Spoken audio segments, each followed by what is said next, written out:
Hola, con mucha alegría comenzamos otra serie para disfrutar juntos unos 10 minutos cada día, a la cual vamos a llamar Pequeñas historias, grandes lecciones.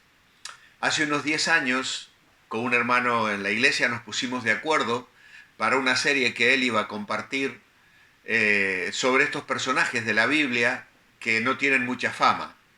En realidad creo que al final no se pudo llevar a cabo, pero el título ha quedado grabado en mi mente y en mi corazón y me ha parecido muy apropiado para compartir con vosotros en estos días tan especiales que estamos viviendo y de los cuales podemos aprovechar para enriquecernos con estas pequeñas historias pero grandes lecciones. Generalmente cuando vamos a los personajes de la Biblia, hay algunas personas que son muy famosas y en las que solemos centrar mucho nuestra atención. Abraham, Jacob, Moisés, David, Pablo, etcétera. Sin embargo, hay otras de las que no tienen mayor fama, pero que cuando sabemos de ellas nos damos cuenta de que han dejado una huella. De hecho, hicieron cosas, respondieron a situaciones, de modo tal que el mundo es un lugar mejor gracias a ellas.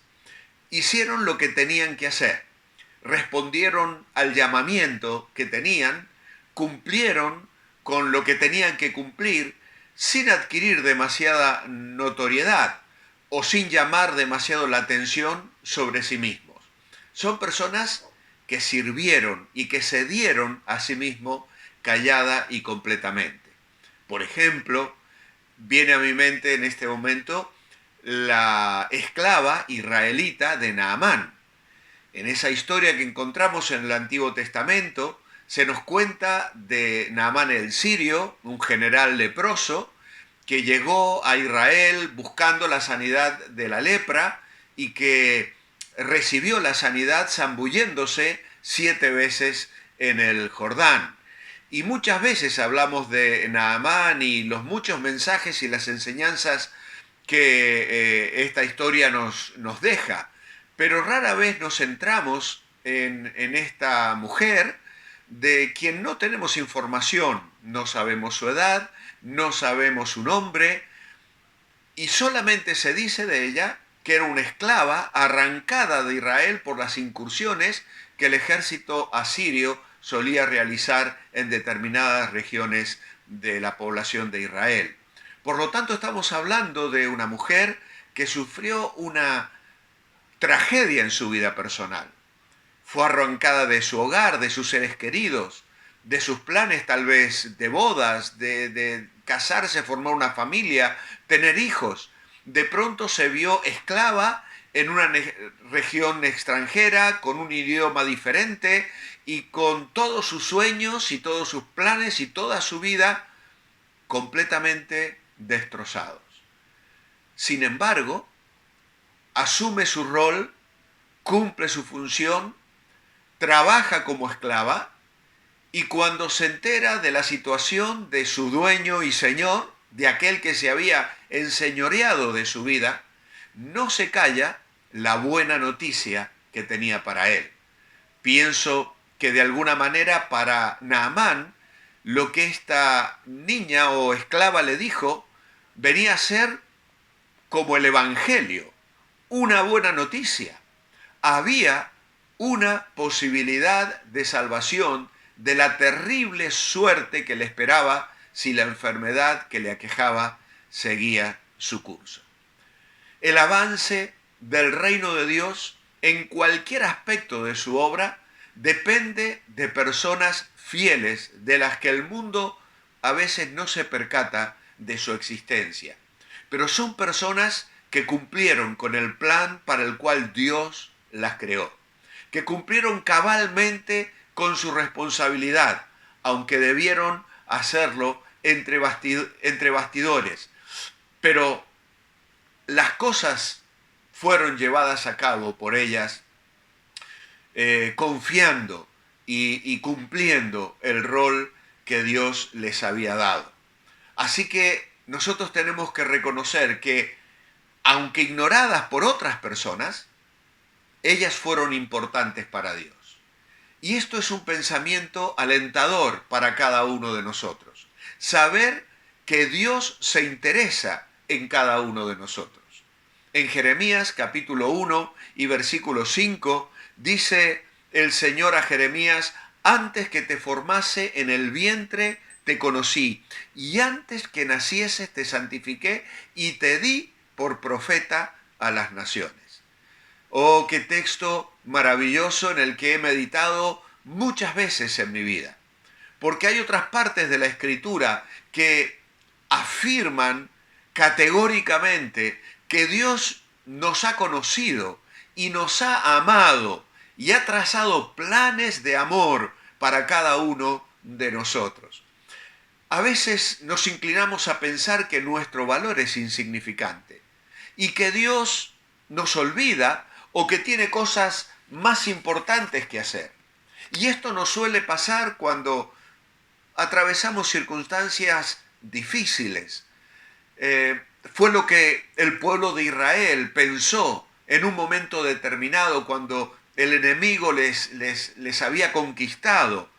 Y entonces, a través de su profeta Isaías, en el capítulo 40 y versículo 27, Dios le dice al pueblo de Israel: ¿por qué dices, oh Jacob, y hablas tú, Israel? Mi camino está escondido del Señor, y de mi Dios pasó mi juicio. Es decir, Dios ya no se ocupa de mí. Dios ya no observa las circunstancias en las que me encuentro. El camino por el cual estoy peregrinando ya no tiene relevancia a los ojos de Dios. La situación, mi juicio, el de determinar por qué razón en mi vida se han desatado estas tormentas, estas tempestades, esta tribulación. Tendemos a pensar de esa manera. Sin embargo, la Biblia afirma que Dios no pierde su interés en nosotros. No podemos desilusionarle a Dios. Incluso aunque a veces estemos cosechando el fruto de nuestro propio fracaso, quizá de nuestra falta de fe, de nuestro desinterés o de nuestro descuido en el área espiritual.